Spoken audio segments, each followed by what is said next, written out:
Everybody, welcome back to Oaks and Arrows. My name is Erin and I am a homeschool mom to 4 kids, all in elementary school. And today we're going to talk about the math curriculum that I wish I used from the very start of my homeschooling journey. So this is my 4th year homeschooling. Before that, I was a middle school and high school teacher for 5 years. So now I'm going into my 9th year, actually going into my 10th year total of teaching. I do count the homeschool years because between all the subjects I'm teaching my own children, plus the homeschool co-op group that we run, I am still very much actively teaching every day. With this being my 4th year teaching, this is also the first year that I will have gone through every single piece of this particular math curriculum. Because I have 4 kids in elementary school, I have one that's just starting kindergarten, a 2nd grader, a 4th grader, and a 6th grader. So it only took me 2 years to get through this math program because of my children's ages from kindergarten through 5th grade. And then this year we'll be doing, of course, 6th grade for the first time, and everything else I have at least seen before. So I did want to wait until we had used this program for a couple of years before I talked about it. And I really do not see myself changing from this math curriculum until probably high school math. Like, for sure we'll stick with it, I think, through Algebra 2. And then we'll see after that, because we'll see if my son and my kids continue on from math from there. But without further ado, the math curriculum that I absolutely love and do not see myself ever changing from is Math UC. So I just wanted to give you a full rundown of why we love this curriculum and how we use it. So it's kind of a funny story. When I first started homeschooling, my mother-in-law raved about this curriculum because she homeschooled my husband for a few years in elementary school, and this is what she used.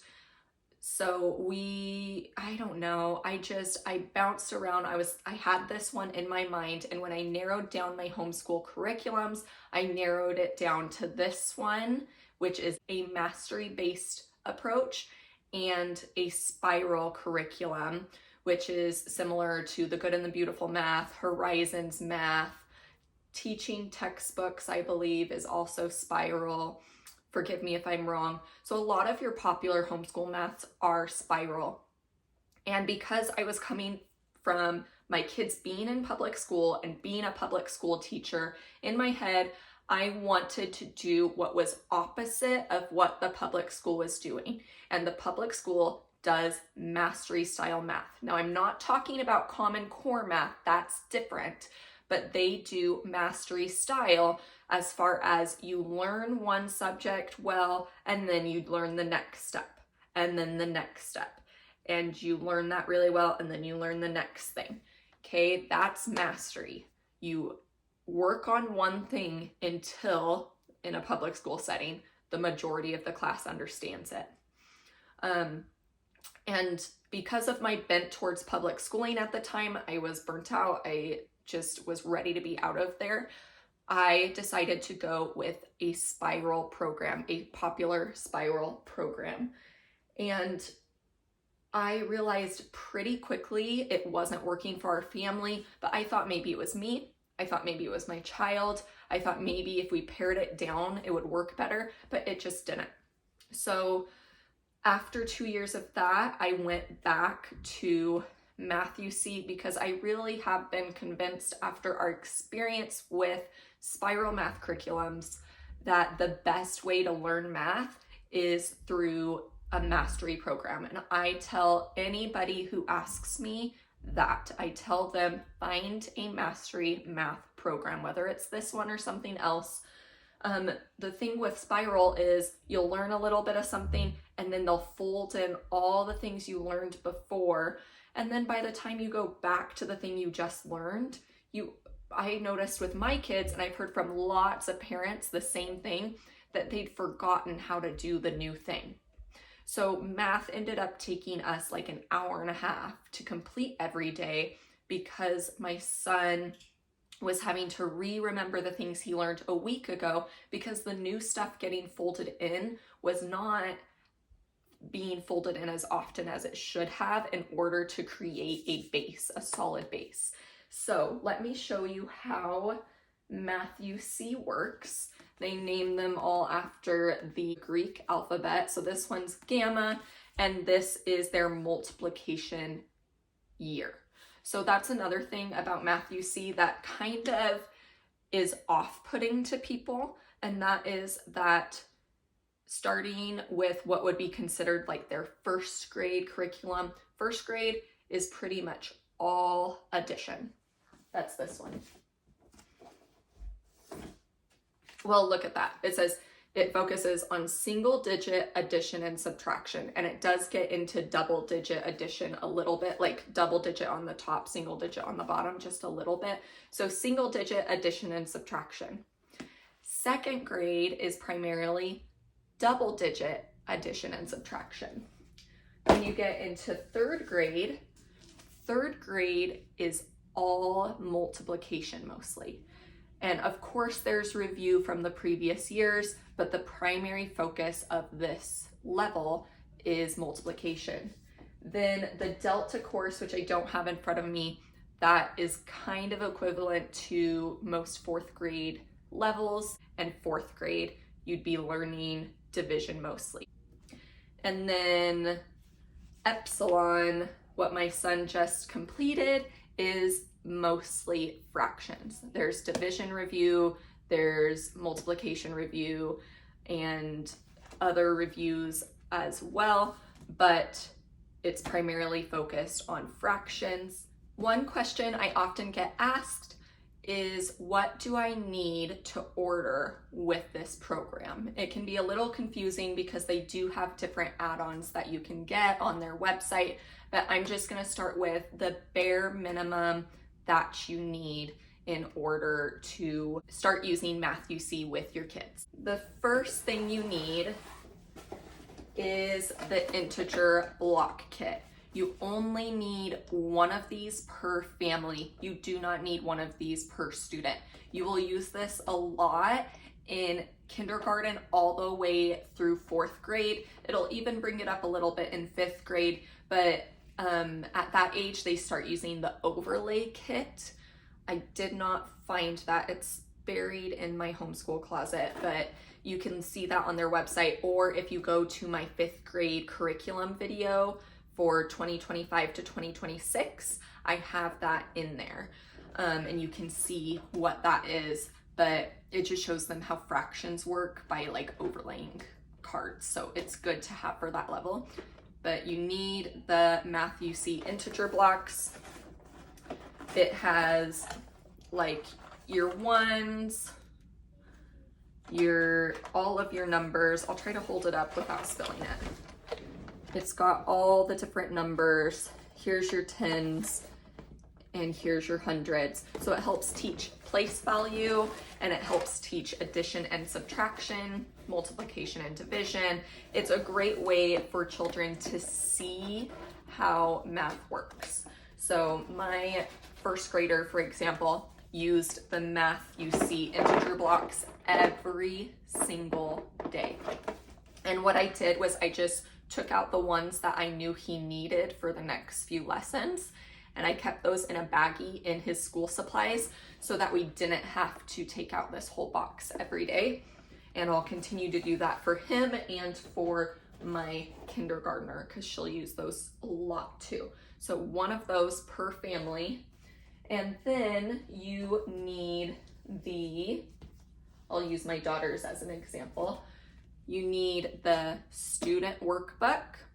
This has all of your child's worksheets in it for the whole year. And you need the parent book, the instructor manual. This will, even if you think you know how to teach a lesson, this will give you some specific vocabulary to use with your child.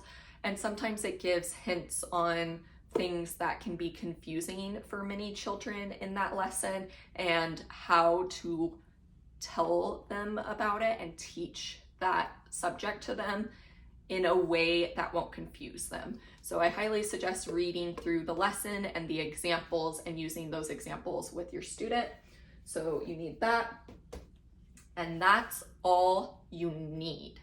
But I will show you a couple other things that I do use. The first thing is the lesson videos. A lot of parents find these helpful, especially if they struggle with math themselves.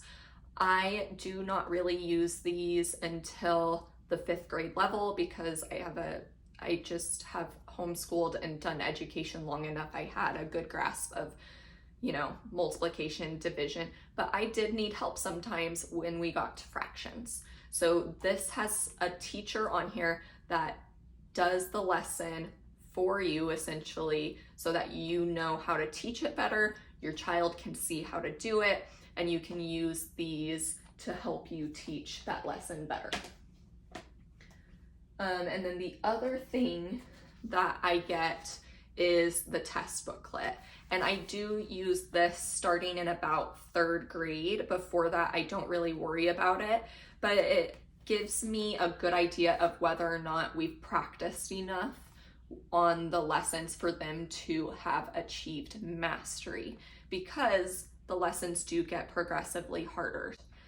And that just kind of solidifies with my kids how they're doing, with me how they're doing, and they like that.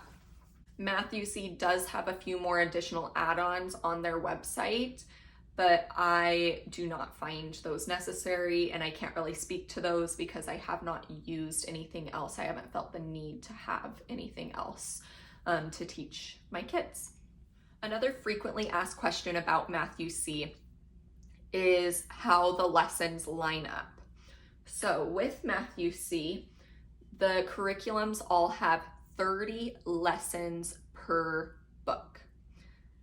And these lessons correlate essentially to weeks in your math program. So you will do some of the lessons every day. You might assign you will do one lesson per week, but it's all based on your child. So you can stretch that if you need to. You can shorten it if you need to. Let me give you an example. I don't think we tore out my daughter's first week, so I'll use that. So for each lesson, you will have 4 practices. So here's practice 1, front and back, practice lesson 1B, practice lesson 1C. So those 3 will all be different practices of just the new material that they learned. Then lesson D starts to incorporate some review on things that they would have learned previously. As you can see, this one's review is subtraction problems. So the very minimum I have my children do is lesson A and lesson D. If lesson A, or I should say 1A, if it does not come very easily, then they're going to do A and B. If they don't have it mastered by then, they might need to do A, B, and C. And I'm not saying all in one day, that's throughout the week. Maybe you give them 2 worksheets on one day. Most of the time, we just do 1 worksheet a day after my instruction. Okay, and then the D, like I said, there's D, there's E, which again has review. There, I accidentally skipped to F. You can see she didn't do lesson F. And then there's G, which is application and enrichment. So it gives them games or puzzles or word problems that correlate to real life activities that would use those math problems. So In a general week, we typically do school 4 days a week because we have homeschool co-op on Mondays from 9 a.m. to 3 p.m. There's no way we're adding more to our plate on that day. So when we do math, we do it Tuesday through Friday, and most of the time my kids do lesson A, lesson B, lesson D, and if they've mastered those 3, then on Friday they take the test. If they are struggling, they will do A, B, C, D, E, and then take the test. Okay. Or if they're finding it really easy, we might just do A, D, and then take the test. And like I said, the test is optional if you're finding that you don't need to test your children, or you don't love the idea of testing your children. You don't have to do that part. That's just how we do it. I'm just here sharing how I do it so that you have some ideas of what it might look like. Now, as far as timing goes, most of the time I would say math takes my children about 30 minutes. And it usually, especially as we get further into math, it takes them a week to finish a lesson. But there were definitely times through the year that it took my kids 2 weeks to finish a lesson because it was something that they struggled on. So usually I give us about 34 weeks to finish their math curriculum, and I plan for that accordingly. Math UC has been an absolute blessing to our family. I don't see us ever changing to anything else, and it's the math curriculum I wish I had used from the beginning with my children. It would have saved us a lot of frustration, time, and tears if I had started with Math UC from the moment I started homeschooling. If you have any questions about Math UC, please drop those below in the comments, and I'd be so happy to share anything I may have missed in this video with you guys below. Thank you guys for watching. Please like this video and subscribe below if you haven't already. That would mean so much to me, and I will see you guys next time. God bless. Bye.